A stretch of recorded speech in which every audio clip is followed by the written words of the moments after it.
அல்லேலூயா. கர்த்தருடைய பரிசுத்த நாமத்துக்கு மகிமை உண்டாவதாக. இப்பொழுதும் வாசிக்கும்படி தெரிந்து கொள்ளப்பட்ட வேத வசனம் லூக்கா எழுதின சுவிசேஷம் 16வது அதிகாரம் வசனம் 13 15 முடிய. லூக்கா எழுதின சுவிசேஷம் இரண்டு எஜமான்களுக்கு ஊழியம் செய்யக்கூடாது. ஒருவனை பகைத்து மற்றவனை சிநேகிப்பான், அல்லது ஒருவனை பற்றிக்கொண்டு மற்றவனை அசட்டை பண்ணுவான். தேவனுக்கும் உலக பொருளுக்கும் ஊழியம் செய்ய உங்களாலே கூடாது.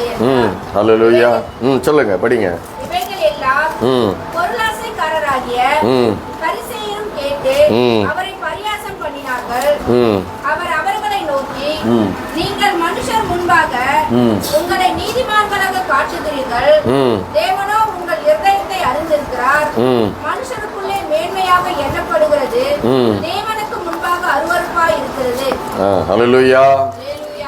ஆண்டவர் ஒரு ஐஸ்வர்ய ஒரு உக்கிரானக்காரனை குறித்து சொல்லிட்டு அந்த அந்த ஒரு உதாரணத்தை சொல்லிவிட்டு அவர் இப்ப என்ன பண்றாரு பாத்தீங்கன்னா, அவர் என்ன சொல்றாரு, எந்த ஊழியக்காரனும் இரண்டு எஜமான்களுக்கு ஊழியம் செய்ய கூடாது. ஒருவனை பகைத்து மற்றவனை சிநேகிப்பான், அல்லது ஒருவனை பற்றி கொண்டு மற்றவனை அசட்டை பண்ணுவான். தேவனுக்கும் உலக பொருளுக்கும் ஊழியம் செய்ய உங்களாலே கூடாது அப்படின்னு சொல்றாரு. சொல்லும் பொழுது அதை கேட்டுட்டு என்ன சொல்றாரு, அதை கேட்ட பரிசேயர்கள் என்ன சொல்லுகிறார்கள் பாத்தீங்கன்னா, பாருங்க, இவைகளையெல்லாம் பொருளாசைக்காரராகிய அந்த பரிசேயரும் கேட்டு அவரை பரியாசம் செய்தார்கள். அல்லேலூயா. அப்போ அடுத்து சொல்றாரு பாருங்க ஆண்டவரே, அவர் அவர்களை நோக்கி, நீங்கள் மனுஷர் முன்பாக உங்களை நீதிமான்களாக காட்டுகிறீர்கள், தேவனோ உங்கள் இருதயங்களை அறிந்திருக்கிறார். மனுஷருக்குள்ளே மேன்மையாக எண்ணப்படுவது தேவனுக்கு முன்பாக அருவருப்பாய் இருக்கிறது. இதை நல்லா கவனிக்கணும். நாம் இன்னைக்கு முதல்ல என்ன சொல்றாரு, ரெண்டு எஜமான்களுக்கு ஊழியம் செய்யக்கூடாதுன்றாரு. அப்போ உலகத்துல ரெண்டு எஜமான் இருக்கிறாங்க. ஒருவர் மெய்யான எஜமான் ஒருவர் இருக்கிறார், இன்னொன்னு போலியான ஒரு பிசாசானவன் ஒருவன் இருக்கிறான். அப்போ இதை நம்ம இனங்கண்டு கொள்ள வேண்டும் என்றுதான் அவர் சொல்லுகிறார். நீ ரெண்டு எஜமானுக்கு ஊழியம் செய்ய கூடாது என்று அவர் சொல்லுகிறார். அப்போ ரோமருக்கு எழுதும் பொழுது, இந்த பிரபஞ்சத்துக்கு ஒத்த வேஷம் தெரியாதபடி, அல்லேலூயா, இருதயத்துல ஒண்ணு இருக்கும், இருதயத்துல ஒண்ணு மறைஞ்சிருக்கும், முகத்துல ஒண்ணு காட்டுவாங்க. அவர்களுடைய அருவருப்பு இருதயத்துல இருக்கும், ஆனா வெளியில ரொம்ப பரிசுத்தமா காட்டுவாங்க. அப்போ அதுதான் சொல்றாரு, இந்த உலகத்துக்கு ஒத்த வேஷம் தெரியாதபடி தேவனுடைய நன்மையும் பிரியமும் பரிசுத்த சித்தமும் இன்னதென்று பகுத்தறியத்தக்கதினாலே மனம் புதிதாகிறதுனால நீங்கள் மறுரூபமாகுங்கள்ன்றாரு. இந்த உலகத்துக்கு ஒத்த வேஷம் தரிக்காதீங்க, இந்த உலகத்தோட நீங்க ஒத்து போகாதீங்க, இந்த உலகத்தார போல நீங்க வாழாதீங்க அப்படின்றாரு. அதனாலதான் அவர் சொல்றாரு, உலக சிநேகம் தேவனுக்கு விரோதமான பகை. நாம ஆத்துல ஒரு காலு சேத்துல ஒரு காலுன்னு நம்ம வாழ்ந்துட்டு இருக்க கூடாதுன்னு சொல்றாரு. அது மாத்திரமல்ல, உலகத்தில் உள்ளவைகளிலும் அன்பு கூறாதீர்கள்ன்றாரு. ஏன் உலகத்தில் உள்ளவைகளிலும் அன்பு கூறாதீங்கள்ன்றாரு? நம்முடைய சந்ததி இந்த பூமியில நிலைச்சிருக்கணும், ஆசீர்வாதமா இருக்கணும்னு சொல்லிதான். அதனால தானே சொல்றாரு, என்னிடத்துல அன்பு கூர்ந்து என்னுடைய கற்பனைகளை கை கொள்கிறவர்களுக்கு 1000 தலைமுறைகளுக்கு இரக்கம் பாராட்டுகிறவர்களா நாம் இருக்க வேண்டும். அல்லேலூயா. அப்ப பாருங்க, ஏன் அவரிடத்துல அன்பு கூற சொல்றாரு? அந்த சிருஷ்டி கர்த்தா அவரு. அதனாலதான் 1000 தலைமுறை நாம இருக்கணும்னு நினைக்கிறாரு. ஏன் 1000 தலைமுறை இருக்கணும்? அவரை நம்ம வெளிப்படுத்துகிறவர்களா நாம் இருக்க வேண்டும். அல்லேலூயா. நாம யாரை வெளிப்படுத்துகிறவர்களா இருக்க வேண்டும்? அவரை வெளிப்படுத்துகிறவர்களா இருக்க வேண்டும். அதுக்காக தான் நம்மளை 1000 தலைமுறைகளுக்கு ஆசீர்வதிக்க விரும்புகிறார். அதற்காக தான் அவரிடத்தில் அன்பு கூறுகிறார். அவரிடத்தில் அன்பு கூறும் பொழுது, அவரை நாம் இருதயத்தில் வைத்திருக்கும் பொழுது, அவரை மேன்மையாய் நாம் வைத்திருக்கும் பொழுது, இந்த பூமிக்குரிய எல்லா ஆசீர்வாதங்களும் அவரால் கொடுக்க முடியும். ஹல்லேலூயா. ஏன்? பூமியும் அது நிறைவும் கர்த்தருடையவைகள். ஹல்லேலூயா. அவருடையவைகள், கர்த்தருடையவைகள் அது. அதனால அதிலிருந்து நமக்கு அவரால் கொடுக்க முடியும். அப்போ அதனாலதான் அவர் சொல்றாரு, பரிசேயர்களுக்கு அதை கேட்கிறாங்க. அந்த உதாரணத்தை சொல்லும் பொழுது பரிசேயர்கள் அந்த இடத்துல இருக்கிறாங்க. அந்த இடத்துல இருக்கும் பொழுது அவர் சொல்றாரு, என்ன சொல்றாரு? எந்த ஊழியக்காரனும் 2 எஜமானுக்கு ஊழியம் செய்யக்கூடாது. ஒருவனை பகைத்து ஒருவனை சிநேகிப்பான், ஒருவனை பற்றி கொண்டு ஒருவனை அசட்டை செய்வான். அதனாலதான் அவர் சொல்றாரு, 2 எஜமானுக்கு நம்மளால வேலை செய்ய நம்மளால முடியாதுன்றாரு. இவைகளை எல்லாம் பொருளாசைக்காரராகி அந்த பரிசேயரும் கேட்டு அவரை பரியாசம் பண்ணினார்கள், பரியாசம் பண்ணுகிறார்கள். இது ஒரு நீங்க நினைக்கிறீங்களா இது ஒரு சாதாரண ஒரு வசனம் சொல்லிட்டு? பயங்கரமான வசனம் இது. ஆண்டவர் இதை வெளிப்படுத்தினார். பொருளாசைக்காரராகிய பரிசேயரும் கேட்டு அவரை பரியாசம், அவரை யாரை பரியாசம் பண்ணுகிறாங்க? இயேசுவை பரியாசம் செய்கிறார்கள். இது சாதாரணமான காரியமே இல்லை. சொல்றேன் பாருங்க, உங்களுக்கு நான் உதாரணம் சொன்னா உங்களுக்கு புரியும். ஒரு செல்போன் நான் ஒன்று வாங்கினேன். விலை ரொம்ப கூடாது, ஆசைப்பட்டு வாங்கினேன். அந்த செல்போனை தயார் பண்ணவர் எப்படி தயார் பண்ணுவாராம்? தயார் பண்ணுறதுக்கு அந்த தலைவர் அந்த செல்போன் தலைவர் சொல்லுவாராம், அவர் அந்த ஆளுங்கிட்ட சொல்லுவாராம், இதை ஒரு டிகிரி படித்தவங்க, நல்ல உயர்ந்த படிப்பு படித்தவங்க பயன்படுத்துகிறது மாதிரி இதை தயார் பண்ணுன்னு சொல்லுவாராம். அவங்க தயார் பண்ணுவாங்களாம். தயார் பண்ணி கொண்டு வரும்போது இதை +2 படித்தவங்க கூட பயன்படுத்துகிற மாதிரி இதை மாற்றுங்கன்னு வரான். இன்னும் அதை எளிமையாக்குங்க. பெரிய படிப்பு படித்தவங்க ஈஸியாக பண்ணிடுவாங்க, சின்ன படிப்பு படித்தவங்க அதை பயன்படுத்துறது கஷ்டமாக இருக்கும், இதை இன்னும் எளிமையாக்குங்க அப்படின்னு வரான்.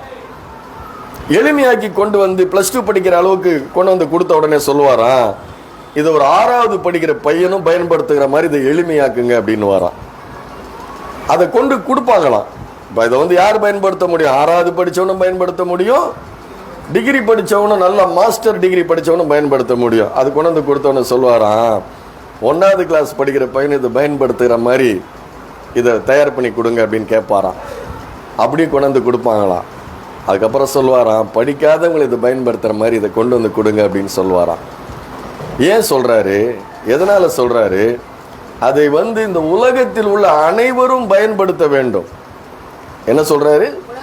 உலகத்தில் உள்ள அனைவரும் பயன்படுத்த வேண்டும், அப்போ தான் இந்த பொருள் விற்குன்றதுனால அப்படி படிப்படியாக அதை என்ன பண்ணுவார், குறைச்சி என்ன பண்ணுவார், எல்லாரும் பயன்படுத்துகிற மாதிரி செய்வார். அதனால் அவருடைய ஃபோனு இந்த உலகம் பூரா விலை மதிக்க முடியாத அளவுக்கு விலை இருக்கிறது. நிறைய பேர் வாங்குறாங்க, வாங்க முடியாதவங்க கூட வாங்குறாங்க, லோனில் கூட வாங்கி என்ன பண்ணுறாங்க, அதை பயன்படுத்துகிறார்கள். அப்போது ஒரு மனிதனுக்கு தன்னுடைய பொருளை எல்லாரும் பயன்படுத்த வேண்டும் என்று அவன் விரும்புகிறது போல ஆண்டவராக இயேசு கிறிஸ்து இந்த மனுக்குலம் முழுவதும் அவருடைய வார்த்தையினாலே அதை கேட்டு அதை விசுவாசித்து அவர்கள் பயனடைந்து ஆண்டவருக்கென்று ஒரு பரிசுத்தமான வாழ்வு வாழும்படிதான் அவர் என்ன சொல்லி கொடுக்கிறாரு? உதாரணம் சொல்றாரு, 2 எஜமானுக்கு நீ வேலை செய்ய முடியாதுன்றாரு.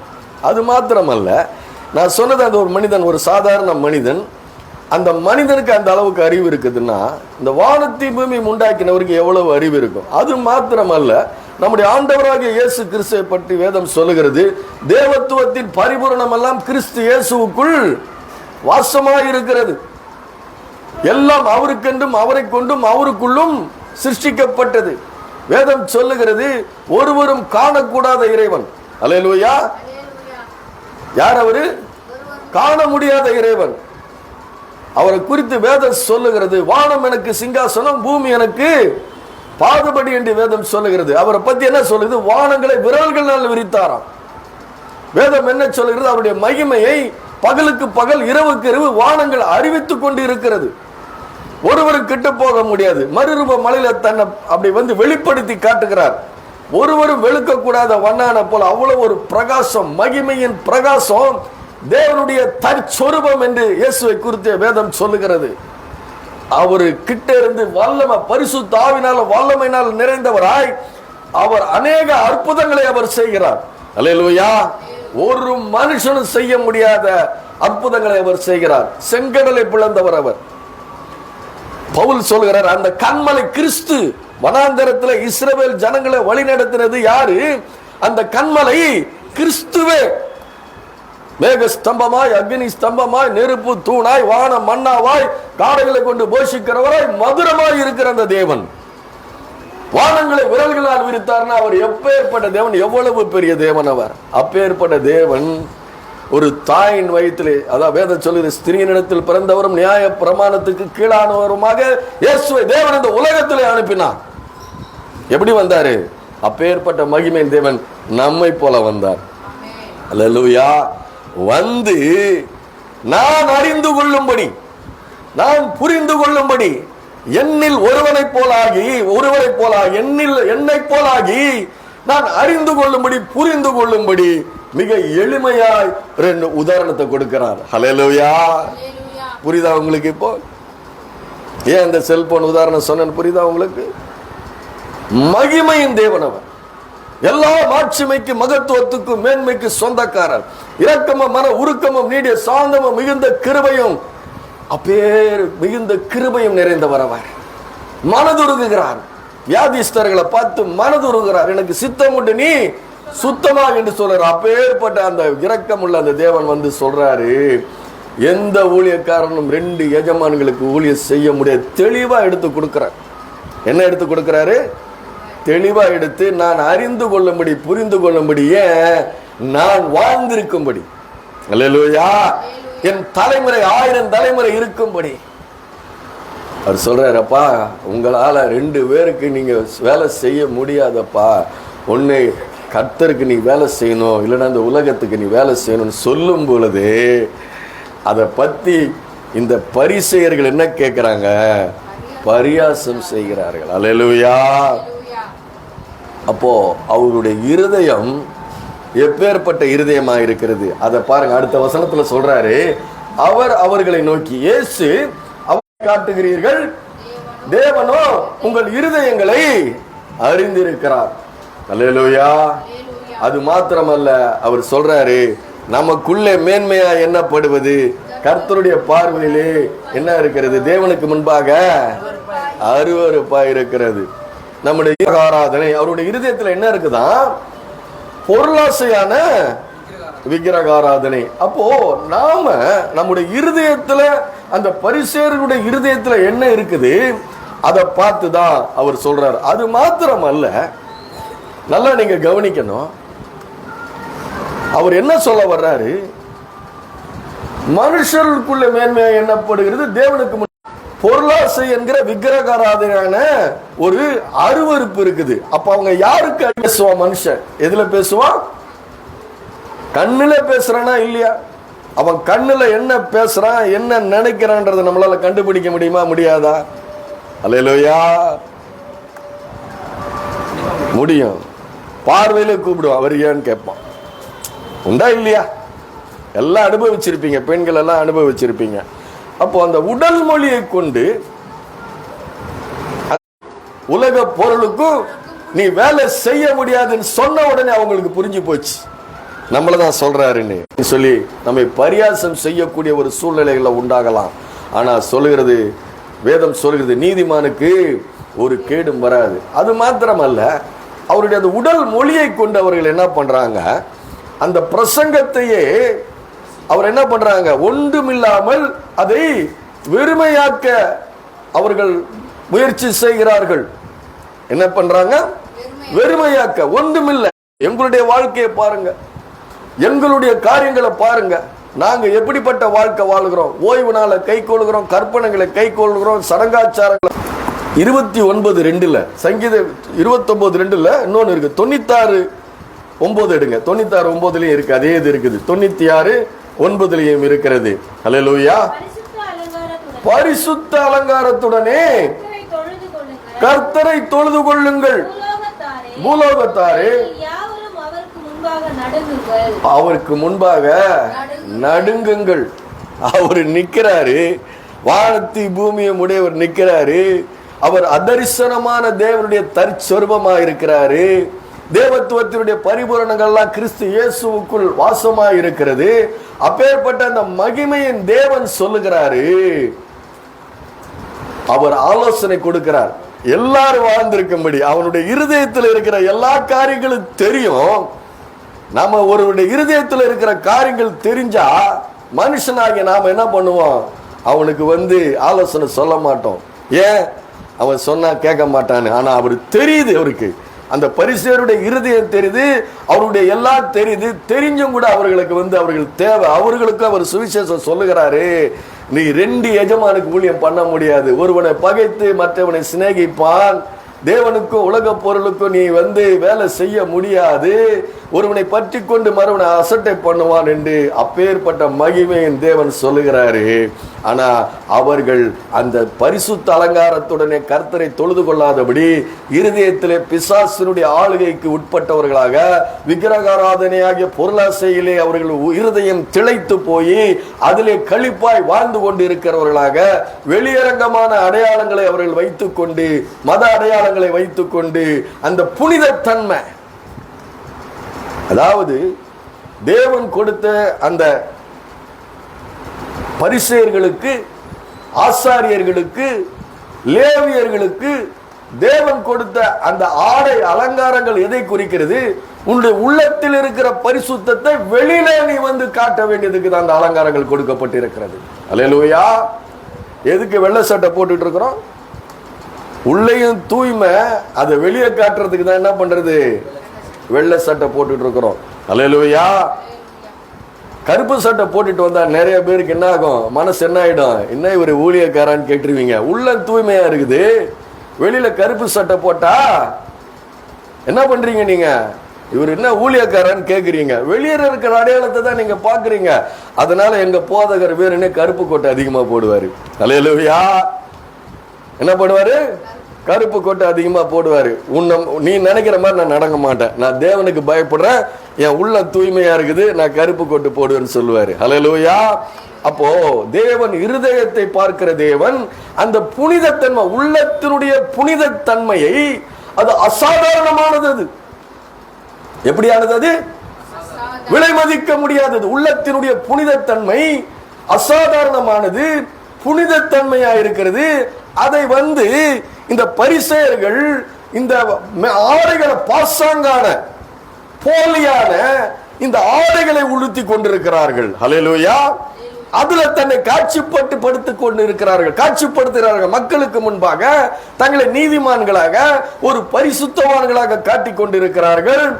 ஆனா அவர்களுக்கு தெரியல, நாம நிக்கிறது வானத்தையும் பூமியும் உண்டாக்கிற தேவனுக்கு முன்பாக நின்று அவரை பரியாசம் பண்ணுகிறோம் என்பது அவர்களுக்கு தெரியல. அல்லேலூயா.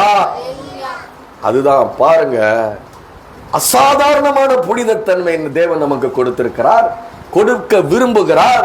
ஏன் அதை கொடுக்க விரும்புகிறார்? வியக்கத்தக்க ஒரு கிருபை அது.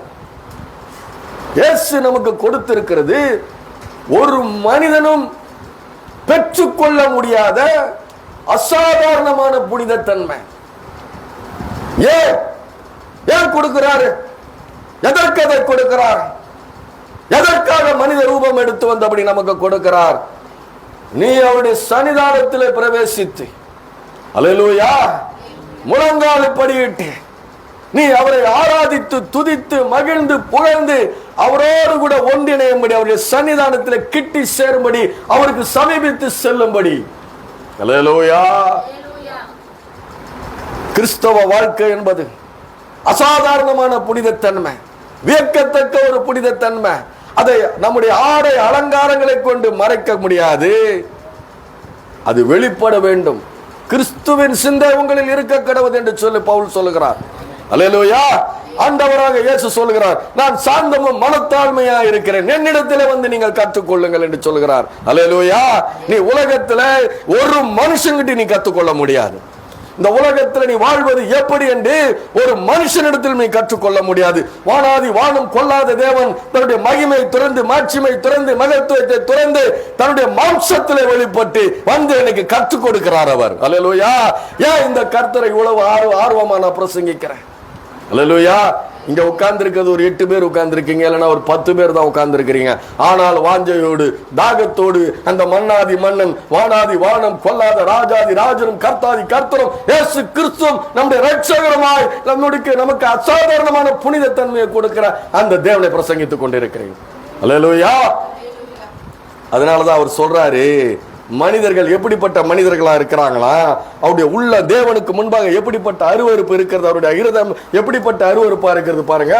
நீதிமொழிகளுடைய புஸ்தகம் 6வது அதிகாரம் படிங்க. 6வது அதிகாரத்தில இருந்து 16 இருந்து 19 வரைக்கும் படிங்க. கர்த்தர் வெறுக்கும் காரியங்கள். உன்னுடைய இருதயத்தில் இருக்க அருவருப்பு, அந்த அருவருப்பை கர்த்தர் வெறுக்கிறார். அப்படிப்பட்ட காரியங்கள் என்ன? 6 காரியங்கள் என்று அவர் சொல்லுகிறார். 6 காரியங்களை கர்த்தர் வெறுக்கிறார், 7 அவருக்கு அருவருப்பானவைகள். அல்லேலூயா. வந்துடுச்சா? அருவருப்பு வந்துடுச்சா?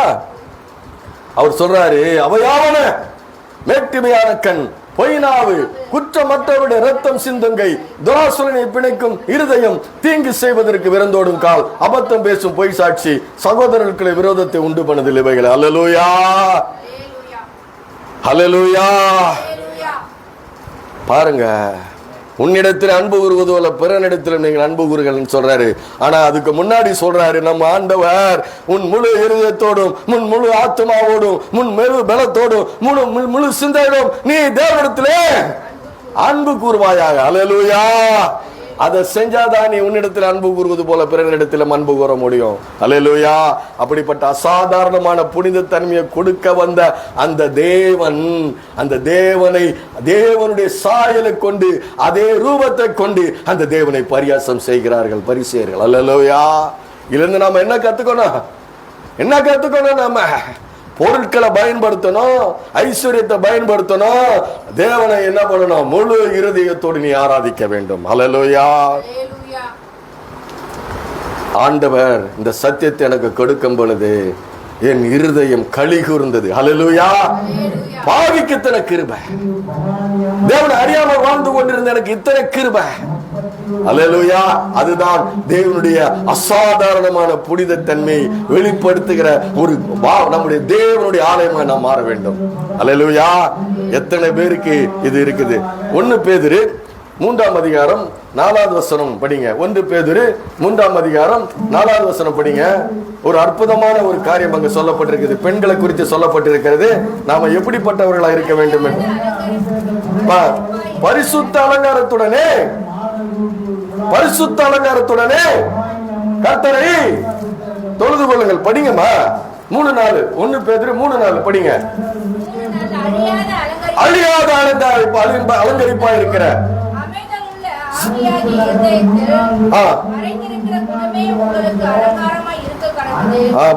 அதுவே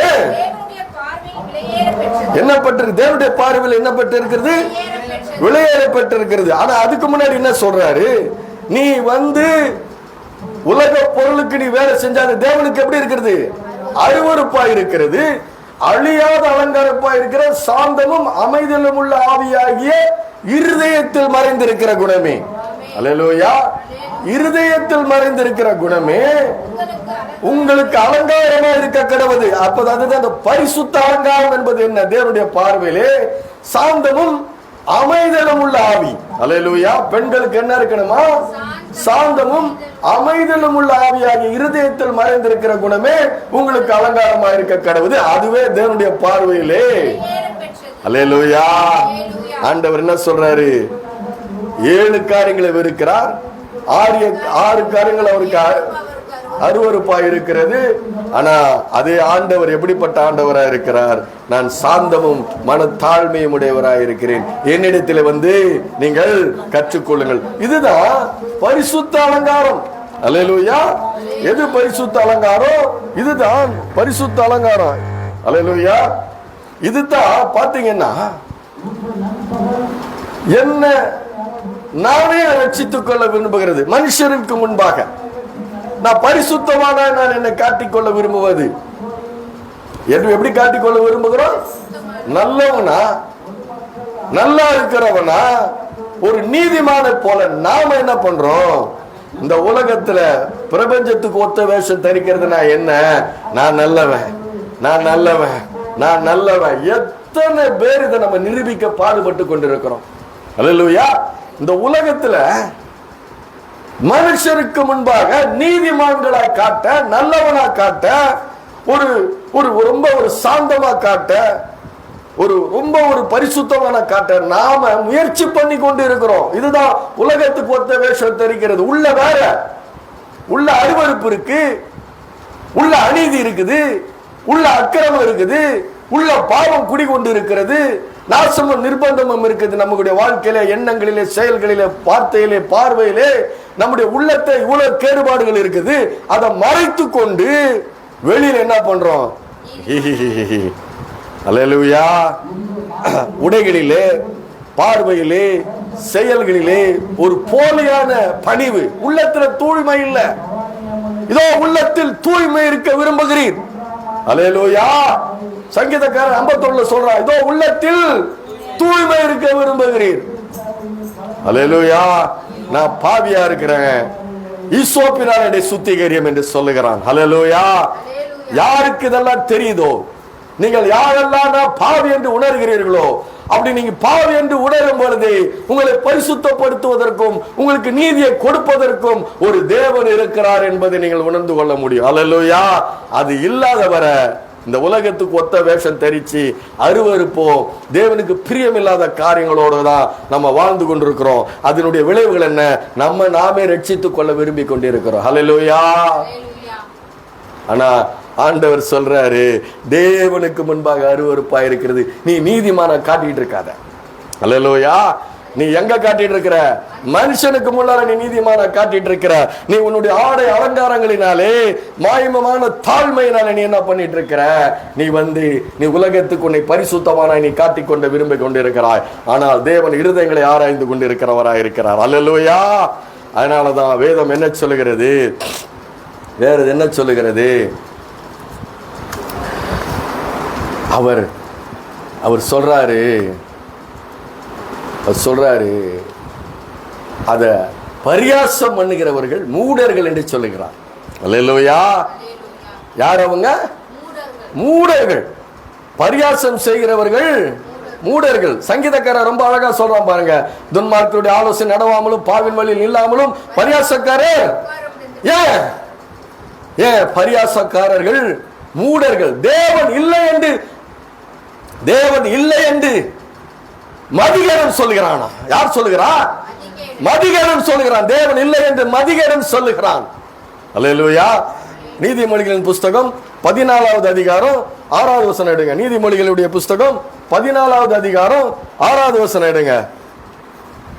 பரியாசக்காரன் ஞானத்தை தேடியும் கண்டுபிடிக்க முடியாது. புத்தி உள்ளவனுக்கு அறிவு லேசாய் வரும். அல்லேலூயா. 9வது வசனம் படிங்க. மூடர் பாவத்தை குறித்து பரியாசம் பண்ணுகிறார்கள், நீதிமான்களுக்குள்ளே தயை உண்டு. அல்லேலூயா. மூடர் என்ன பண்றாங்களா? பாவத்தை குறித்து பரியாசம் செய்கிறார்கள். நீதிமான்களுக்கு என்ன இருக்குதா? தயை இருக்கிறது. தேவன் அந்த தயையை அவர் கொடுக்கிறார். சங்கீதங்களின் புஸ்தகம் 10ஆம் அதிகாரம் 4வது வசனம் படிங்க. சங்கீதங்களின் புஸ்தகம் 10வது அதிகாரம் 4வது வசனம் படிங்க. துன்மார்க்கன் தன் கர்வத்தினால். எதனால கர்வம் வருது? எதனால கர்வம் வருது? ஐஸ்வர்யம் அதிகமா இருக்குது, அந்தஸ்து அதிகமா இருக்குது, அதிகாரம் அதிகமா இருக்கிறது. அதனால என்ன பண்றான்? அவனுக்கு கர்வம் வருகிறது. அல்லேலூயா. அல்லேலூயா. இது நிறைய பேர் மேல வந்து நின்னதுமே, இந்த இடத்துல வந்து நின்னதுமே, பிரசங்க பீடத்துல வந்து நின்னதுமே தங்களை பரிசுத்தவான்களாகவும் கீழே இருக்கிறவங்களை என்னவா நினைக்கிறாங்க? பாவியாகவும் நினைச்சு பரிசுத்தமாயிக்கன்றாங்க. அல்லேலூயா.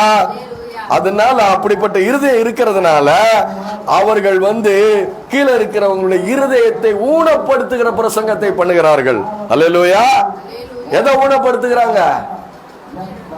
இருதயத்தை ஊனப்படுத்துறாங்க. இருதயத்தை ஊனப்படுத்திட்டா அவங்க மேல வரவே முடியாது. அல்லேலூயா. ஆனா வசனத்தை எடுத்து பிரசங்கிக்கணும். அந்த வசனம் உங்களை என்ன பண்ணணும்? மாற்ற வேண்டும். தேவனுடைய சாயலாய் மாற்ற வேண்டும். கிறிஸ்துவின் சிந்தை நீங்கள் தரித்துக் கொள்ள வேண்டும், உங்களை குற்றப்படுத்துவதற்கல்ல. ஹல்லேலூயா. 14:1 சங்கீதம் 14:1 படிங்க. தேவன் இல்லை என்று மதிகெட்டவன் தன் இருதயத்தில் சொல்லிக் கொள்கிறான். அதனாலதான் அவன் பரியாசம் பண்றான். அல்லேலூயா. அவர் என்ன சொல்றாரு? இந்த பரியாசத்தை கேட்டு என்ன சொல்றாரு? தேவனுக்கு முன்பாக அருவருப்பாய் இருக்கிறது. உங்களை மனுஷனுக்கு முன்பாக நீதிமானாய் காட்டிக் கொண்டு இருக்கிறீர்கள். என்ன காட்டிக் கொண்டிருக்கிறீர்கள்? மனுஷனுக்கு முன்பாக நீ நீதிமானாய் காட்டிட்டு கொண்டு இருக்கிறாய். தேவனுடைய பார்வையில் அது அருவருப்பா இருக்கிறது. அப்ப அவன் என்ன நினைக்கிறான்? நான் பாவின்னு இவர் சொல்றாரு, நான் கரெக்டா தான் இருக்கிறேன், தேவனுக்கு முன்பாக நான் சரியா தான் இருக்கிறேன், நான் என்னிடத்துல பாவம் இருக்குதுன்னு இவர் எப்படி சொல்ல முடியும்? இவருடைய பிரசங்கம் என்ன? இவருடைய பிரசங்கம்லாம் எனக்கு தேவையில்லை.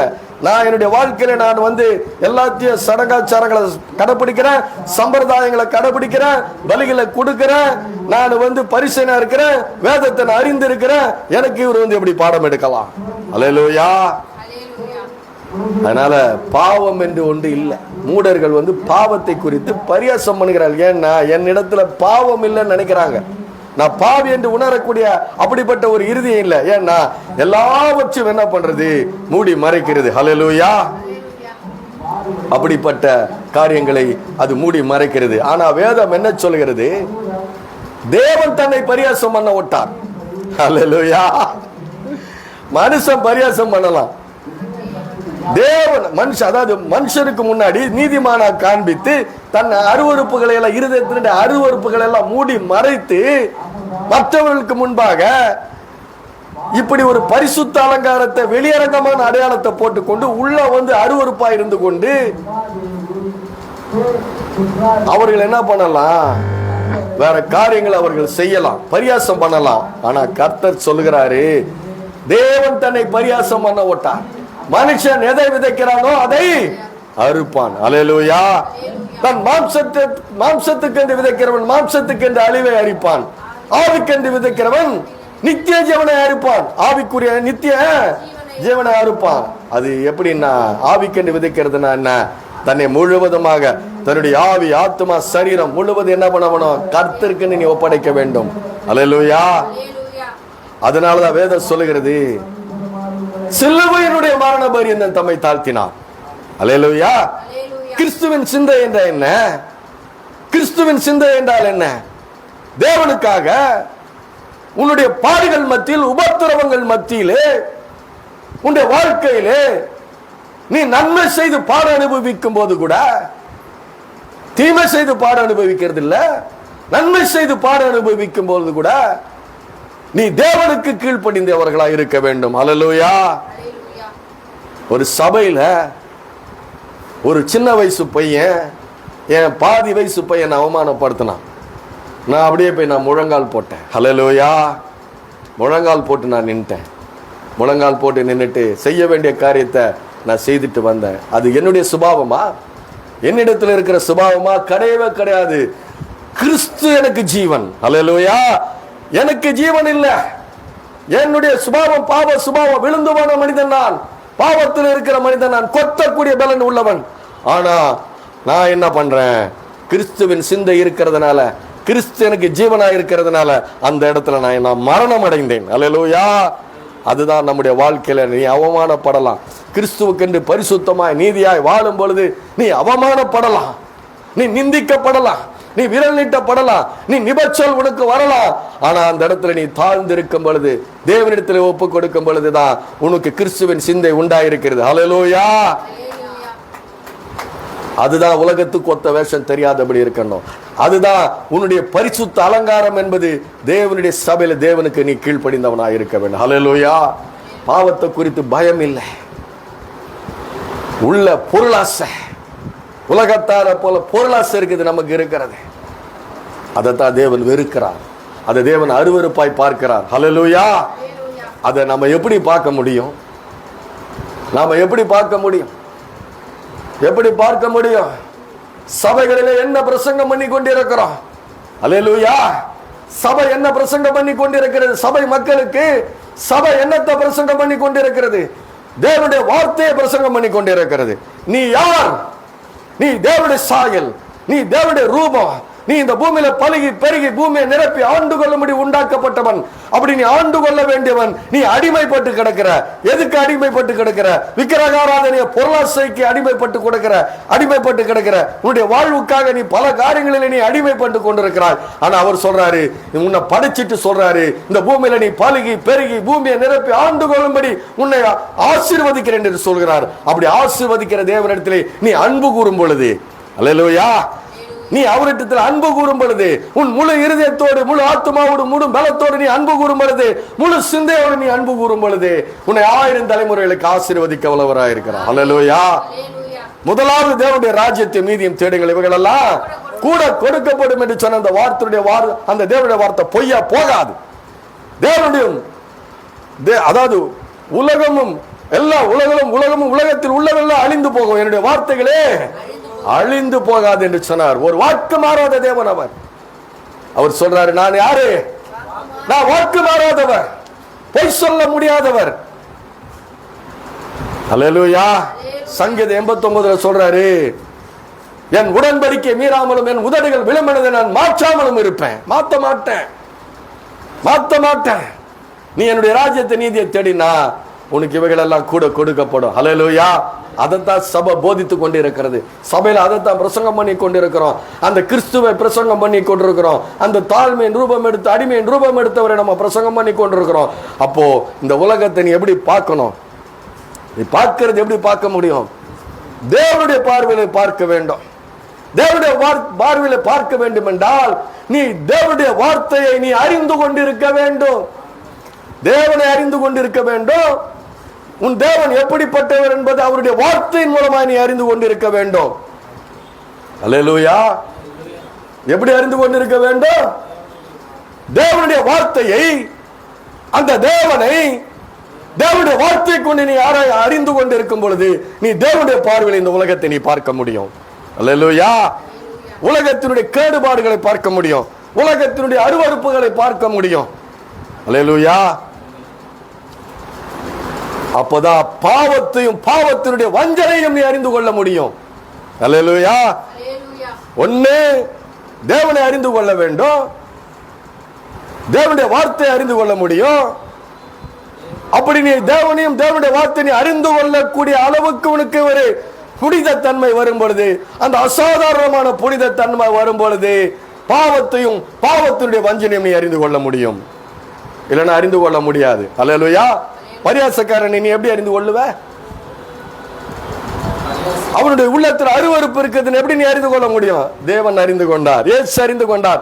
அதனாலதான் சொல்றாரு, நீ மனுஷனுக்கு முன்பாக நீதிமான காட்டிட்டு இருக்கிற உள்ள அருவருப்பானது. அல்லேலூயா. அதுதான் அவர் சொல்றாரு, என்கிட்ட வா, உனக்கு நான் எல்லாவற்றையும் நான் தரக்கூடிய வல்லமை உள்ளவராக இருக்கிறேன். அல்லேலூயா.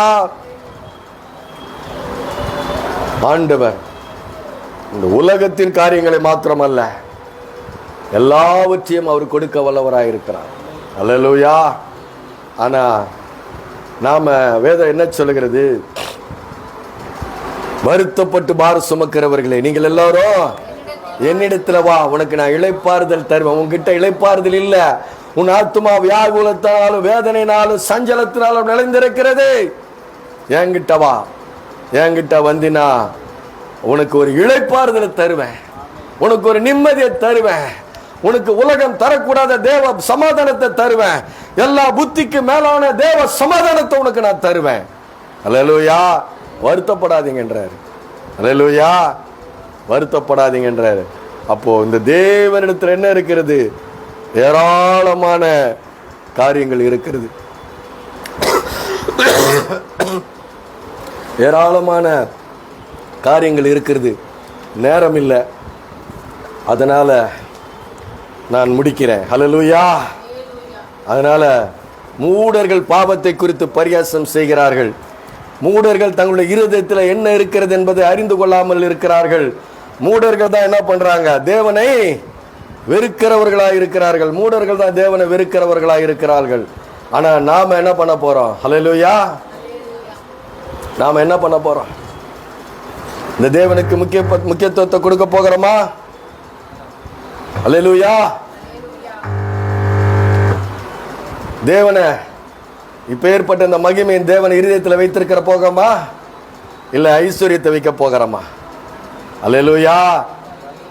அவர் இரக்கத்தில் ஐஸ்வர்ய சம்பன்னர், அவர் மகிமையினுடைய ஐஸ்வர்யத்தை உடையவர், மகத்துவத்தில் ஐஸ்வர்யத்தை உடையவர், கிருபையினுடைய ஐஸ்வர்யத்தை உடையவர் நம்முடைய கர்த்தராக இயேசு கிறிஸ்து. எபேசியர் 20 5 ஐஸ்வர்யங்கள் சொல்லப்பட்டு இருக்கிறது. ஹல்லேலூயா. கிருபையினுடைய மகா மேன்மையின் ஐஸ்வர்யம். எதனுடைய ஐஸ்வர்யம்? கிருபையினுடைய மகா மேன்மையின் ஐஸ்வர்யம் சொல்லப்பட்டு இருக்கிறது. ஹல்லேலூயா. அப்பேற்பட்ட மகிமையின் தேவனை நாம் ஆராதித்துக் கொண்டிருக்கிறோம். எத்தனை பேருக்கு இந்த கிறிஸ்து போதும் நினைக்கிறீங்க? ஹல்லேலூயா. இயேசு போதும் என்கிற மனதுடனே கூடிய தேவ பக்தியே மிகுந்த ஆதாயம். ஹல்லேலூயா. ஹல்லேலூயா. நீங்க போதும் ஏசப்பா, உங்க கிருபை எனக்கப்பா. நீங்க போதும் ஏசப்பா, உங்க கிருபை எனக்கப்பா. எத்தனை இன்பமே உந்தன் சமூகமே, எத்தனை இன்பமே உந்தன் சமூகமே. என் உள்ளமும் உடலுமே உமக்காயேங்குதே. என் உள்ளமும் உடலுமே உமக்காயேங்குதே. நீங்க போதும் ஏசப்பா, உங்க கிருபை எனக்கப்பா. ஹல்லேலூயா. அதனாலதான் பவுல் சொல்லுகிறாரு, ஓ தீமோத்தேயுவே, நீ கிறிஸ்து இயேசுவில் உள்ள கிருபையில பலப்படுன்றாரு. ஹல்லேலூயா. நாம நல்லவங்க இல்லை, நாமெல்லாம் பாவிகள் தான். ஆனா இயேசு கிறிஸ்து கிருபையாய் நம்மை தெரிந்தெடுத்திருக்கிறார். ஹல்லேலூயா. அதனால நம்முடைய நீதி அல்ல, அவருடைய கிருபையிலே நீ வாழ ஆரம்பிக்கும் பொழுது உன்னுடைய அளவின்படி அல்ல, அவருடைய மகிமையின் ஐஸ்வர்யத்தின்படி நம்முடைய குறைவுகள் எல்லாம் கிறிஸ்து இயேசுவுக்குள் மகிமையில நிறைவாக்குவார். அதனால நம்முடைய பொக்கிஷம், அவர் சொல்றாரு இல்லையா, இந்த மட்பாண்டத்திலே நம்முடைய பொக்கிஷத்தை வையன்னு சொல்லிட்டு, அவர் வந்துட்டா உங்களுக்கு குறைவு இருக்காது. ஹல்லேலூயா. உங்களுக்கு அவர் வந்துட்டா உங்களுக்கு குறைவு இருக்காது. அதனாலதான் சங்கீதக்காரன் 18:30 சொல்றான், தேவனுடைய வழி உத்தமமானது, அவருடைய வசனம் சத்தியம் உள்ளது. இல்ல படிங்க 18:30 எடுங்க. டைம் எடுத்துக்கலாம், ஒரு நிமிஷம் எடுத்துக்கலாம். தேவனுடைய வழி உத்தமமானது, அவருடைய வசனம் புடமிடப்பட்டது, தம்மை நம்புகிறவர்களுக்கு அவர் கேடகமாய் இருக்கிறார். ஹல்லேலூயா. தேவனுடைய வழி அவருடைய வார்த்தைகள். அவரை காட்டுறது எது காட்டுது? அவருடைய வார்த்தைகள். இறங்கி வந்தார். ஹல்லேலூயா. இறங்கி வந்து எல்லாவற்றையும் நமக்கு அவர் காண்பித்திருக்கிறார். ஹல்லேலூயா. எத்தனை பேருக்கு இன்னைக்கு இந்த தேவனிடத்தில் இன்னும் ரொம்ப கிட்டி சேரணும் ஒரு ஆசை வந்திருக்கிறது? ஹல்லேலூயா. கிறிஸ்துவின் சிந்தை எத்தனை பேருக்கு வந்திருக்கிறது? ஹல்லேலூயா. ஹல்லேலூயா. கர்த்தருக்கு மகிமை உண்டாவதாக.